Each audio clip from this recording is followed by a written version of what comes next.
स्वागत है आपका बक्सर खबर के डेली न्यूज़ बुलेटिन में। हमारी खबरों के मुख्य स्पॉन्सर हैं आरके ज्वेलर्स, आकर्षक आभूषणों के विश्वसनीय विक्रेता, यमुना चौक बक्सर।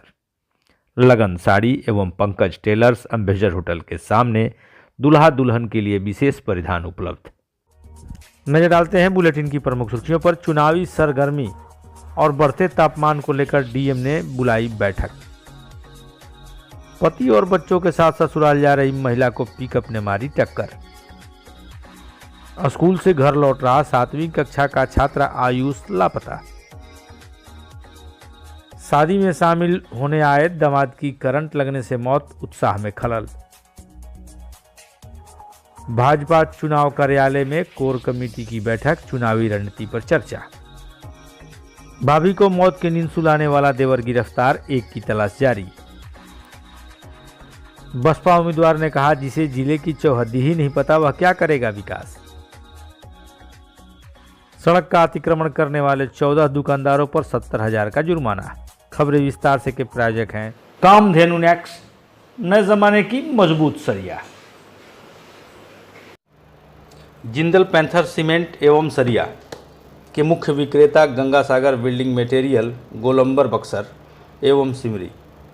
संपर्क करें नीचे दिए गए इन नंबरों पर। गर्मी ने प्रचंड रुख अख्तियार कर लिया है। धीरे धीरे रोज तापमान बढ़ रहा है। इसको लेकर जिलाधिकारी अंशुल अग्रवाल ने बीते दिन स्वास्थ्य विभाग के चिकित्सकों, सिविल सर्जन के साथ बैठक की। साथ ही चुनाव से जुड़े कार्यों को संपादित करने के लिए पदाधिकारियों को भी बुलाया। इन दोनों की गर्मी पर कैसे नियंत्रण पाया जाए, इसकी चर्चा हुई। बुलेटिन की दूसरी सुर्खी है, कृष्णावन थाना क्षेत्र की सीमा में एनएच बक्सर आरा एनएच पर बीते दिन बुधवार की दोपहर दर्दनाक दुर्घटना हुई। अपने पति और 2 बच्चों के साथ बाइक से ब्रह्मपुर थाना के रहथुआ जा रही पिंकी देवी को पीछे से पिकअप ने टक्कर मार दी। घायल पिंकी, जिसकी उम्र महज 26 वर्ष थी, वह अपने 1.5 वर्ष और 3 वर्ष के 2 बच्चों को छोड़कर दुनिया से रुखसत कर गई है। बुलेटिन की तीसरी सुर्खी है, स्कूल से घर लौट रहा 7वीं कक्षा का छात्र आयुष। इसकी तस्वीर आप यहाँ देख रहे हैं। महज 12 वर्ष का यह छात्र बीते दिन बुधवार को मॉडल थाना के समीप से ही लापता हो गया है। यह शहर के तड़का नाला के पास रहने वाले ध्रुव कुमार का पुत्र है, जिनकी मिठाई की दुकान पुलिस चौकी के आसपास है।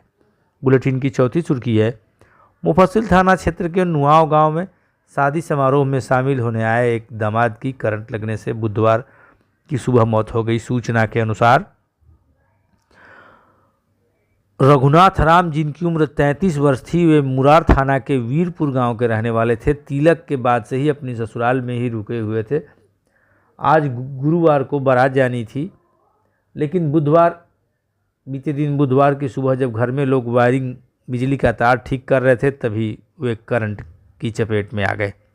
बुलेटिन की 5वीं सुर्खी है, Bharatiya Janata party core committee की बैठक बीते दिन चुनाव कार्यालय में संपन्न हुई, जिसमें उम्मीदवार मिथिलेश तिवारी, जिलाध्यक्ष भोला सिंह, जदयू के जिलाध्यक्ष, लोजपा के जिलाध्यक्ष एवं अन्य एनडीए के घटक दलों के जिलाध्यक्ष और सक्रिय कार्यकर्ता इस बैठक में शामिल हुए। आगे की रणनीति पर चर्चा हुई। बुलेटिन की 6ठी सुर्खी है, नवानगर प्रखंड से सटे सिकरौल थाना क्षेत्र के अंतर्गत आने वाले पांडेपुर गांव में अपनी भाभी ममता देवी की हत्या करने वाले देवर अजय पांडे को सिकरौल थाने की पुलिस ने गिरफ्तार कर लिया है। बुधवार को गिरफ्तारी के उपरांत उसे जेल भेज दिया गया। इस मामले में ममता के एक अन्य देवर की भी तलाश जारी है, जिनके विरुद्ध पुलिस ने स्वयं ही एफआईआर दर्ज किया है। बुलेटिन की 7वीं सुर्खी है, भाजपा के उम्मीदवार पर बसपा के उम्मीदवार अनिल चौधरी ने हमला करने का सिलसिला जारी रखा है। बीते दिन उन्होंने कहा, जिसे जिले की चौहद्दी ही नहीं पता वह यहाँ का विकास क्या करेगा। जो करेगा तो बसपा वाला ही करेगा। हालांकि यह राजनीति है और इसके दावे अपने अजब हैं। बुलेटिन की 8वीं सुर्खी है, सड़क किनारे दुकान वाले सामान फैला देते हैं। इसके विरुद्ध नगर परिषद ने बीते दिन अभियान चलाया और मॉडल थाना से रामरेखा घाट मोड़ तक कुल 14 दुकानों पर 5-5 हज़ार रुपये का जुर्माना हुआ। प्रशासन ने कहा, 2 दिन पहले ही अतिक्रमण हटाया गया था। चेतावनी के बाद फिर इन्होंने दुकान फैला दी, इसलिए यह जुर्माना हुआ है। अब चलते चलते आपके लिए एक छोटी सूचना। प्रत्येक रविवार को बक्सर खबर दिव्य दर्शन नाम से साप्ताहिक एपिसोड प्रस्तुत करता है, जिससे आप देश के विभिन्न मंदिरों का दर्शन लाभ प्राप्त कर सकते हैं। आज के बुलेटिन में इतना ही। आप देख रहे हैं बक्सर खबर। हमारे साथ अंत तक बने रहने के लिए आप सभी को धन्यवाद।